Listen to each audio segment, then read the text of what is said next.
Hello, everybody. Well, at the beginning, let me first welcome all of you to this educational program, which is going to be based on Overdue Textbook Series Grade 12. Today's lesson is about set book. So after the break, I'll deal with Module 2, Unit 5, along with the 5th episode of Harry V. You are kindly requested to keep watching our channel. See you after the break.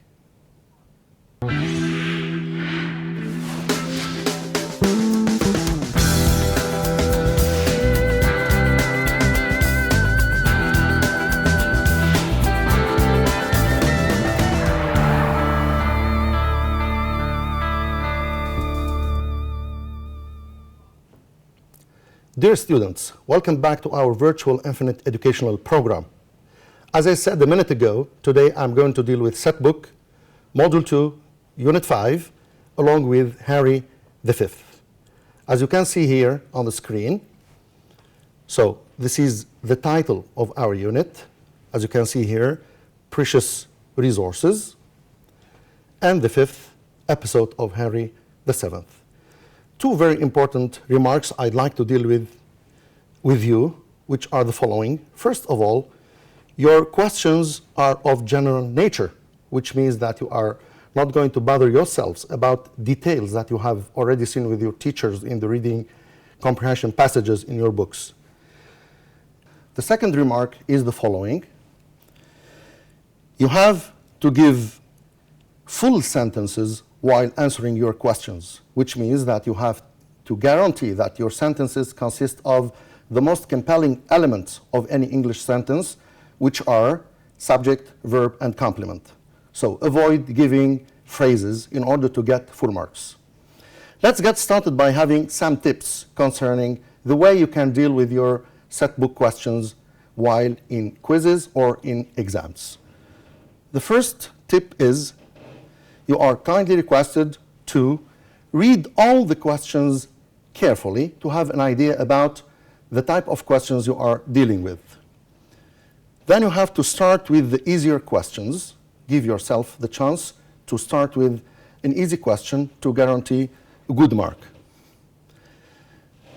Then you have to be resourceful, which means that you are requested to give answers from your textbook along with answers from outside the text.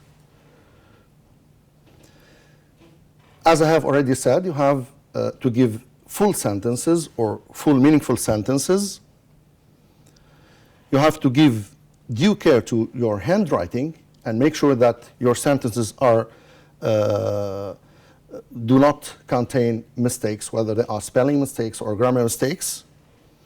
And the last one is to proofread your answers before you submit your paper. Now, let's move to the questions, okay, which concern our book. Over to you. In Unit 5, you are going to deal with ways of getting rid of your wastes, okay? One of these methods include landfill, which means your wastes are buried in landfill sites. And by the way, this is one of the most famous ways or methods that Kuwait rely on. So here, Kuwait relies on landfill to get rid of the wastes. Then you have another method, which is incineration, which means getting rid of the wastes by burning them. And one of the countries which are famous with such kind of method is Luxembourg, as you have seen in your class. The third way is recycling, which is the core of our unit. And recycling means to treat or process used or waste materials so as to make suitable for reuse. That means you are going to generate something new from something old. Some of the materials that you can recycle include the following. You can recycle rubbish or glass, or you can recycle metals or plastic or paper and cardboard. One of the countries which is well known, okay, or famous with such kind of method is Australia, as you can see here, and as you have already seen with your teachers in class. Now let's move to the first question, which is related to Unit 5, Precious Resources. This is my question. Let's read it together. There are many natural resources on Earth. Mention 2. A possible answer for this question is the following. The natural resources that our planet offers are various. Some of these resources include oil, gas, air, minerals, and water. As you can see here, and as I am showing you how committed I am trying to use more than one sentence, okay? This way, I guarantee that my answer is full. So this is oil, this is gas, and this is water. Let's move to the second question.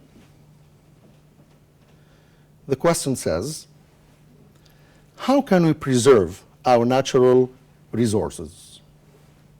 How can we preserve our natural resources? A possible answer for this question is, preserving natural resources is an inclusive responsibility, which means that all people are concerned with it. Everyone must save these resources and use them in moderation, okay? While bearing in mind that they belong to the future generations, which means that our resources do not only concern us, we have to think of the coming generations. Now let's move to the second question. It says here, how can recycling help preserve natural resources? A possible answer for this question is the following. Recycling is one among many other solutions to preserve natural resources. In fact, recycling enables the reuse of certain existing materials, such as plastic, glass, paper, metals, etc., without resorting to produce new materials. I'd like you to focus on the linking phrase here, which is in fact, okay, in order to connect two sentences together. And here you are recommended to use as many cohesive devices as possible in order to guarantee that your paragraph or your number of sentences are linked logically. Now let's move to the following question. The question is the following. Which natural resource or resource do you consider the most precious and why? Of course, in nature, we have a lot of natural resources. Which one you consider the most important according to you? Now, according to me, this is my answer. Water is the most precious natural resource. This is not only because it is a lifeline for all living creatures, but also it is an essential element for most human activities and needs, such as some of these needs are washing, so we use water to wash. We use water for cooking, for manufacturing, and watering, okay? For this reason, we have to preserve water. Now let's move to the following question. The question says, how do families help with recycling their waste?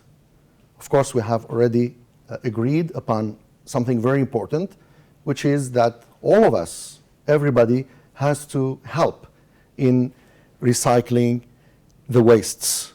So what is the role of the families?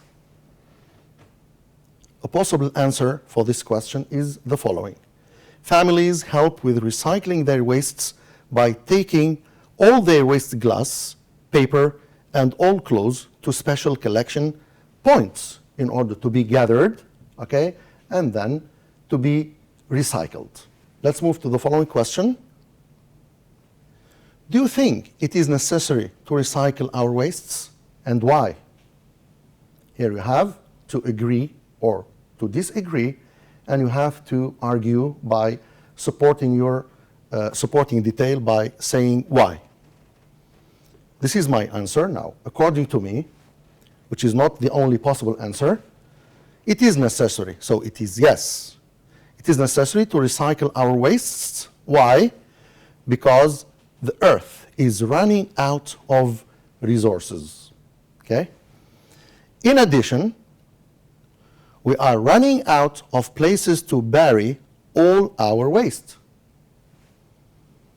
Moreover, burning our rubbish pollutes the atmosphere. And as you can notice here, I have used in addition, moreover. There are other words you can use, for example, furthermore, adding to this, not only but also, first, second, third, and finally. All these cohesive devices give your paragraph or your sentences a logic in order to give a logic to your paragraph. Now let's move to the following question. Kuwait has a great role in the process of recycling papers. Comment. Okay, now this is something related to Kuwait. A possible answer is the following. Kuwait is building recycling centers with one partnership between a major private company and university. Okay? Now the government is taking into consideration the problem of wastes in Kuwait. This is one of the solutions to get rid of all these wastes. Let's have a look at the following question. What are the benefits of recycling paper?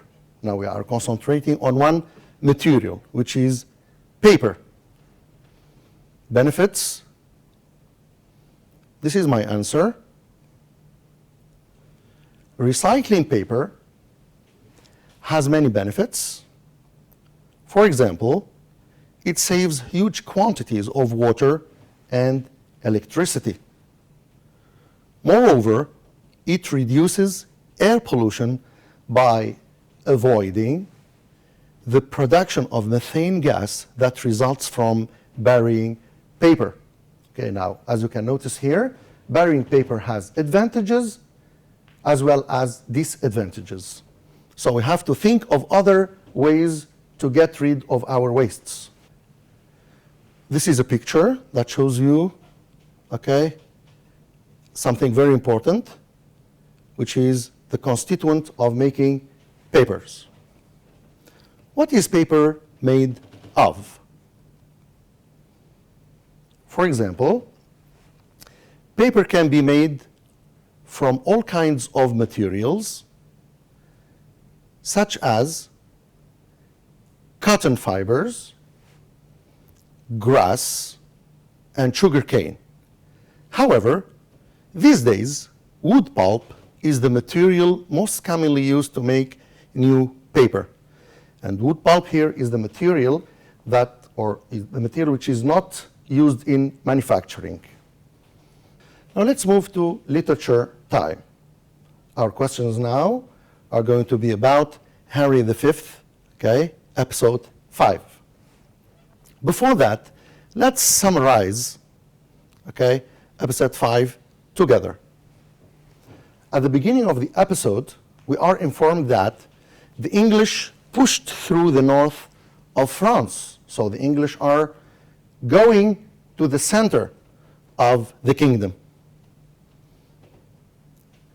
According to the reports, you know that soldiers, okay, give Henry V reports about what is going on in the battlefields. The English made good progress and forced the French troops to withdraw gradually, which means that the English are winning victories over the French troops.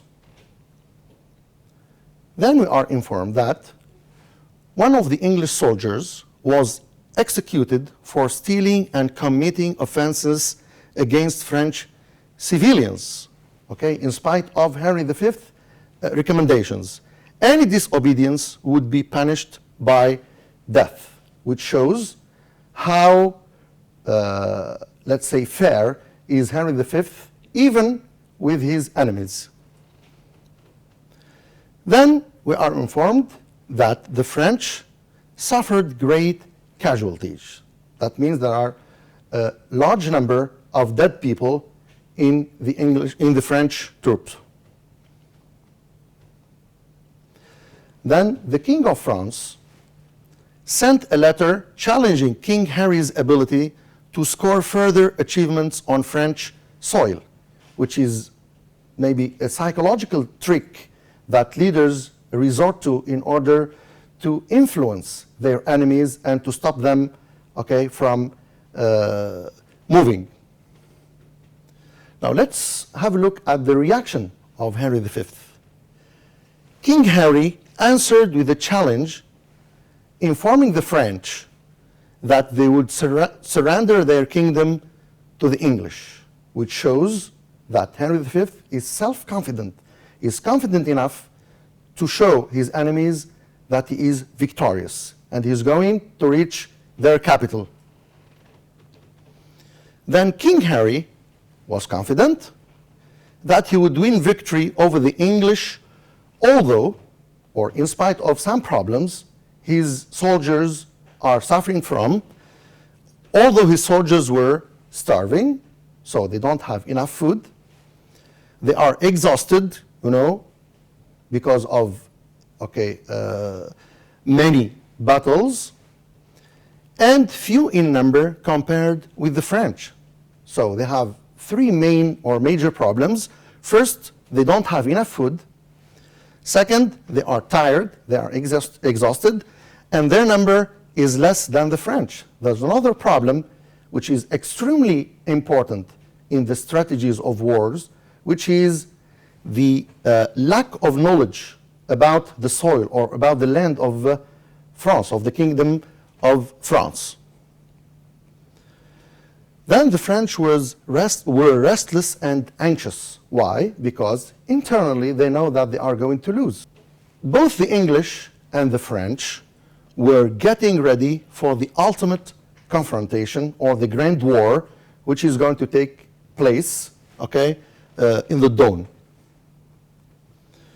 A feeling of desperation, which means lack of confidence, was prevailing among the French, who were skeptical about the eagerness of the French Dauphin to fight the English, which is very dangerous if you feel like that during the wartime. The French found it illogical for the English to advance at night in an unknown territory where they would be endangering themselves. Again, the French are committing the same fault, which is misunderstanding or miscalculating, okay, that the English are determined enough to advance. Now let's move to the first question related to episode 5. Soldiers' opinion about their leaders is an essential element in determining their mutual relationship. Explain. Which means we have to give due care to the way we deal with our soldiers in order to get their feedback. The answer for this is the following. Soldiers' opinion concerning their leaders is an essential factor in determining their mutual relationship, which means a close, caring, humble leadership is more likely to be loved and respected than severe, harsh, and authoritarian one. The following question: in your opinion, who is fitter for the leadership of an army? An amicable leader, that means a leader who cares for his soldiers, a friendly leader, or an authoritarian one? Okay? This is my answer. Of course, this is according to me, this is my point of view, you may give something completely different. I think that an amicable leader, which means a leader who cares for his soldiers, is more suitable for the leadership of an army. In fact, he is suitable for maintaining the courage, readiness, enthusiasm, and boldness of soldiers in wartime. So in wartime, the most important personality is the personality of the leader, because he is the one who is going to encourage his soldiers by his words or discourage them, and you know the end of discouragement. Now let's move to the following question.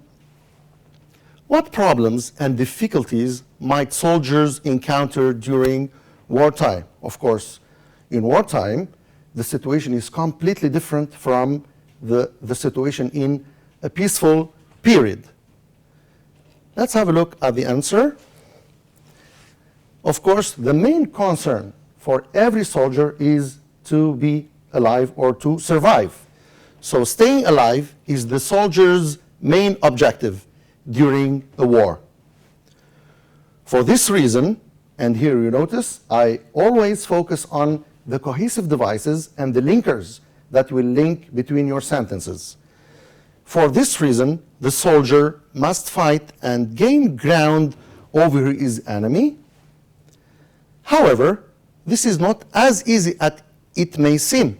Why? Because the soldier may face various problems and difficulties, of course, in the battlefield, to stay alive, such as exhaustion, lack of provision, lack of sleep, malfunction of parts of the body, and wounds. All these problems may give counter results at the end of the war if soldiers suffer from all these problems. Now, what might civilians suffer in wartime, which is one of the most crucial problems, whether in old wars and in our modern wars? Always civilians suffer from something. Let's see the answer. It is evident that in wartime, civilians usually suffer from more than fighters. This is because they are armless. Of course, civilians do not have arms. It's the role of the soldiers to defend them. Unfortunately, they must survive a calamity, which means a problem, imposed on them.